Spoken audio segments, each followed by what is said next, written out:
Today's tutorial is going to show you how to work the knotted half double crochet. I already have a few rows completed.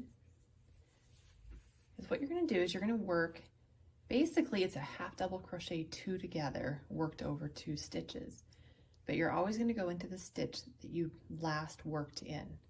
So you're going to yarn over, go into the stitch that you previously worked into, and pull up a loop, yarn over and go into the next stitch and pull up a loop.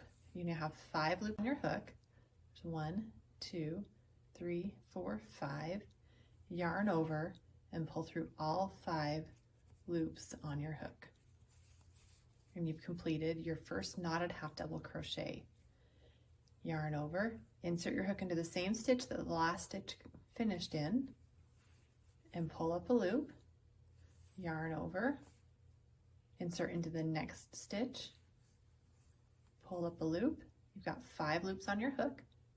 Yarn over and pull through all 5 loops on your hook, and continue across the row. So again, yarn over, insert into the same stitch as the last stitch completed in, pull up a loop, yarn over, go into the next stitch, pull up a loop, 5 loops on your hook, yarn over, and pull through all 5 loops on your hook. One more time.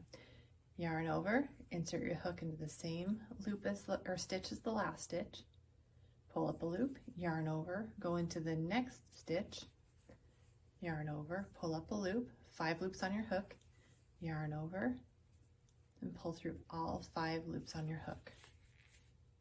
And that is the knotted half double crochet.